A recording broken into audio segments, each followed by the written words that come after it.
Ngày ly hôn, em gái mình lại nhanh chân hơn, nhảy ngay vào quan tài, nhìn nó ôm chặt cái xác mà hôn lấy hôn để. Mình biết ngay nó cũng sống lại rồi. Hóa ra kiếp trước, sau khi ly hôn, mình mở được thiên nhãn, trở thành nữ oán được mọi người kính nể. Sống trong giàu sang phú quý, nhưng em gái mình không biết. Đó vốn là năng lực trời cho của mình, chỉ thức tỉnh sau khi trưởng thành thôi. Còn vụ ly hôn chỉ là cái cớ để tránh tai họa. Nên kiếp này nó sẽ càng xui xẻo hơn nữa. Chỉ thấy em gái Liễu Như Yên nằm trong quan tài, ôm xác Trương Kiến Hào hôn tới tấp. Thiếu gia, em mới là người hợp bát tự với anh nhất. Em muốn cưới anh. Còn mình nhìn cảnh quen thuộc này, không nhịn được mà cười khẩy. Liễu Như Yên đúng là người hợp bát tự nhất với Trương Kiến Hào. Nhưng nó không muốn cưới một cái xác, mà lại tiếc nghìn lượng bạc của nhà họ Trương. Thế là nó cố tình chuốc mình xây, rồi nhét mình vào quan tài của Trương Kiến Hào. Nhưng tiêu hết bạc rồi, nó đành phải cưới người giàu làm vợ lẽ, chịu đủ tủi nhục. Nên kiếp này, nó muốn cưới âm hôn, để cướp khả năng âm dương nhãn của mình. Lúc này, Liễu Như Yên chỉ tay vào mình. Liễu Thanh Hà, không ngờ chị lại lén đổi bát tự sinh thần, để cướp vị trí cưới Trương Kiến Hào của em. Chị sao mà độc ác thế chứ? Từ đường nhà họ Trương lập tức náo loạn. Ông Trương hét lên, hỗn loạn quá. Rốt cuộc ai mới là người hợp bát tự đây hả? Thầy bói vội chạy tới, chỉ vào Liễu Như Yên. Thưa, chính là cô gái này. Tôi đã đích thân xem ngày cho cô ấy hôm đó. Liễu Như Yên nghe vậy, liếc mình cười đắc ý. Nhưng mình chỉ mỉm cười. Phải biết rằng, kiếp này thực ra là ông Trương tìm người tai họa. Trừ phi bỏ vợ, không thì cả đời phải gánh họa cho nhà họ Trương. Mà kiếp trước, ông Trương vì muốn mình ở lại suốt đời, còn thuê người đánh mình đến hỏng cả bụng, khiến mình không thể sinh còn mãi mãi. Bây giờ, thấy Liễu Như Yên tranh chịu khổ thay, mình đành chúc nó tân hôn vui vẻ vậy, để không mất thời gian.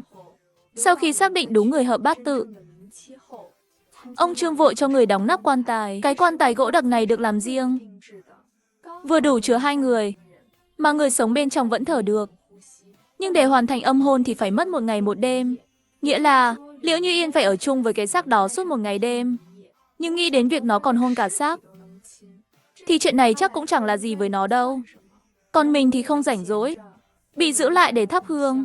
Vì có tiền bạc mà, nên mình cũng chẳng bận tâm. Chỉ đến khi gần mở quan tài, bên trong lại vang lên tiếng rên của con gái. Người nhà họ Trương canh quan tài lập tức hoảng loạn, vì tiếng đó rõ ràng là của phụ nữ bên trong. Một anh hoàn hét lên, mau, mau gọi đến đây. Chốc lát sau, ông Trương và thầy bói vội vã chạy tới. Từ đường, mở ra, ta muốn xem. Ai dám làm chuyện mờ ám ngay trước mắt ta? Thầy bói vội ngăn ông Trương. Đây là điểm tốt mà. Xem ra âm hôn không chỉ thành công, mà thiếu gia còn sắp cho ngài một đứa cháu nữa. Ông Trương sững sờ. Thật sao? Trương Kiến Hào là con trai duy nhất của ông Trương. Tuổi còn trẻ đã đột tử, là nỗi tiếc nuối lớn nhất của ông. Giờ lại có thể để lại hậu duệ. Ông Trương nằm mơ cũng không dám nghĩ, chắc chắn 100%. Ngài đừng quên, quan tài dùng cho âm hôn này, đóng lại rồi thì không thể tùy tiện mở. Người ngoài làm sao vào được đâu. Ông Trương nghe xong cười lớn. Tốt lắm, tất cả im lặng hết cho ta.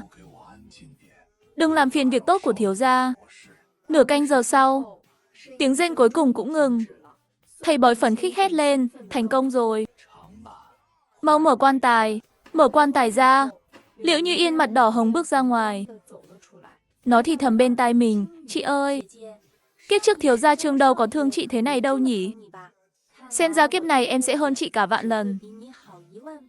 Nói xong, nó sờ sờ bụng.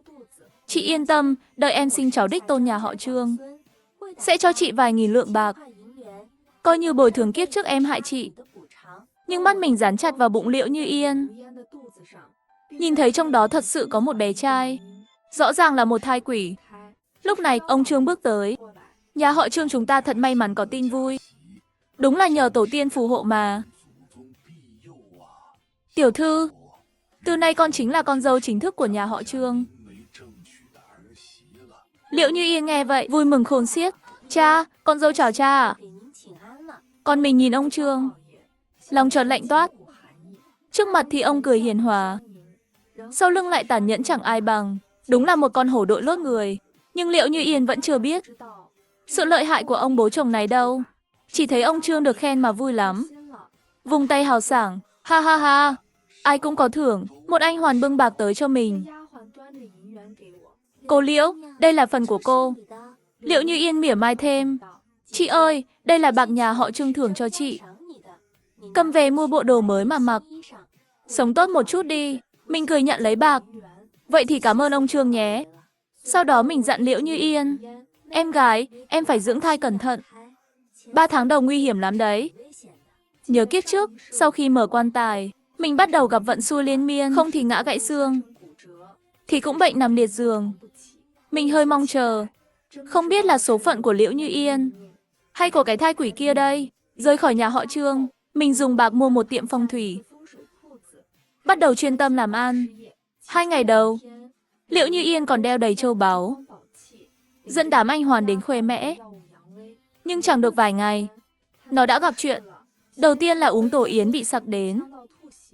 Sau ra ngoài lại bị gạch rơi trúng đầu. Thậm chí tắm thôi cũng nhiễm phong hàn. Làm nó sợ đến mức cơm không dám ăn. Cửa cũng chẳng dám ra, đám người hầu nhà họ Trương xì xào sau lưng. Bảo nó quen khổ quá rồi, đến phúc cũng chẳng biết hưởng. Bác sĩ Lý ở tiệm thuốc bên cạnh, ngày nào cũng chạy sang nhà họ Trương. Nhưng Liễu Như Yên cũng gan lắm. Vì con, nó cắn răng chịu đau, một ngụm thuốc cũng không uống. Cho đến một đêm khuya, bà Lý khóc lóc tìm đến mình, nhìn bà ấy cuốn đầy khí đen. Mình lập tức thấy chẳng lành. Bà Lý, có chuyện gì vậy? Chỉ thấy bà Lý quỳ trước mặt mình. Thanh Hà, cứu Xuân Sinh nhà tôi với. Nó sắp không xong rồi. Khi mình chạy đến tiệm thuốc, bị cảnh trước mắt làm cho sững sờ. Bác sĩ Lý bị cuốn trong một tấm chiếu. Mắt và lưới đã bị ai đó moi mất. Mình đưa tay sờ hơi thở của ông. Đã tắt thở rồi. Bà Lý khóc oa lao vào người bác sĩ Lý. Xuân Sinh tỉnh lại đi mà. Ban ngày còn khỏe mạnh. Sao lại thành ra thế này? Mình cũng thắt lòng. Bác sĩ Lý và bà Lý vốn là người tử tế. Ai ngờ lại rơi vào cảnh này. Lúc này bà Lý đột nhiên đứng dậy. Nhà họ Trương độc ác trời không dung. Tôi phải báo thù cho Xuân Sinh. Vừa dứt lời, một cơn gió lạnh thổi qua. Mình bất ngờ thấy hồn ma của bác sĩ Lý. Mặt ông đầy đau đớn, như có gì đó đang kéo ông về phía sau. Đừng đi, đừng đến nhà họ Trương. Nói xong, hồn ma ông tan biến mất. Mình vội kéo tay bà Lý lại. Bà Lý, khoan đi đã. Bà chỉ là một người phụ nữ yếu đuối. Dù có đi báo thù, cũng chỉ như lấy trứng trọi đá thôi. Nếu bà xảy ra chuyện, thì bé Tiểu Bảo phải làm sao đây? Bác sĩ Lý bị cắt mất lưỡi. Có lẽ ông biết bí mật gì đó, nên mới bị người ta bịt miệng. Nhưng ông chỉ khám bệnh cho Liễu Như Yên thôi mà. Chẳng lẽ vì ông phát hiện Liễu Như Yên mang thai quỷ sao? Mình hỏi bà Lý. Bà Lý, mấy ngày nay bác sĩ Lý có gì lạ không? Bà Lý lắc đầu. Ông ấy chỉ đi khám cho cô dâu nhà họ Trương. Cô ấy có thai, nhưng không chịu uống thuốc, nên bình thường chẳng sao cả. Đột nhiên bà Lý như nhớ ra gì đó. Xuân Sinh 2 ngày nay cứ nửa đêm tỉnh dậy, một mình chạy ra tiệm thuốc. Sáng nay còn xách một túi thuốc lớn đến nhà họ Trương. Bà Lý, bà có biết thuốc bác sĩ Lý mang đi chữa bệnh gì không? Để tôi xem thử. Xuân Sinh mỗi lần bốc thuốc đều ghi lại đơn. Nói xong, bà chạy vào tiệm thuốc. Rất nhanh bà quay lại với tin sốc. Là thuốc phá thai. Mình nghe mà giật mình. Liễu Như Yên chắc chắn không tự phá thai đâu. Vậy ai dám hại thai của nó chứ? Nghĩ đến đây, mình khuyên bà Lý về nhà trước. Trong lòng đã có ý tưởng. Hôm sau, mình dựng một cây nhang cầu nguyện trước tiệm, chuyên giải oan cho người thân đã khuất. Vì hôm đó là ngày chợ, chưa đầy nửa tiếng đã thu hút cả đám người. Cô bé, tôi còn nhỏ đã mở tiệm phong thủy. Chẳng lẽ ra đây lừa tiền tiêu vặt sao? Đúng thế, nhìn cứ như con nhóc chưa lớn hết đấy. Lừa đảo. Nhưng mình chẳng để tâm, vì mục tiêu của mình đã xuất hiện. Chỉ thấy Liễu Như Yên mặt quấn băng gạc, được anh Hoàn đỡ bước tới. Đúng là đồ xảo trá. Lừa người thì chẳng ai bằng. Nói xong, nó ra hiệu cho anh Hoàn bên cạnh khiêu khích mình. Anh Hoàn hiểu ý ngay. Cô bảo cô biết cầu nguyện. Vậy tôi muốn gặp cha tôi đã mất. Hỏi ông dưới đó sống thế nào. Nhưng mình chỉ lắc đầu. Cô không có cha. Liễu Như Yên nghe vậy bật cười. Mọi người xem này, nó dám nói anh Hoàn của tôi không có cha. Chẳng lẽ cô ta chui từ kẽ đá ra à? Đám đông xung quanh bắt đầu xôn xao. Lừa đảo, giao nó cho quan phủ đi. Tuổi còn nhỏ, mà mưu mô không ít. Đập nát bảng hiệu của nó đi. Nhưng mình chỉ nhìn anh Hoàn. Cô gái, nếu chưa từng gặp người thân đã khuất. Dù có âm dương nhãn cũng không liên lạc được đâu. Anh Hoàn nghe xong sững sờ. Lúc này, một bà lão bên cạnh hét lên. Đây chẳng phải Thúy Hoa nhà họ Trương sao? Khi mẹ nó mang thai, cha nó đã bỏ đi rồi. Nên mới bị bán vào nhà họ Trương. Thấy đám đông đổi chiều, Liễu Như Yên tức giận quát, đừng để nó lừa mọi người. Hồi trước nó còn định cướp chồng tôi đấy. Nhưng vừa dứt lời, một đứa bé chỉ vào bụng nó, khóc òa lên, ma. Trong bụng chị ấy có ma.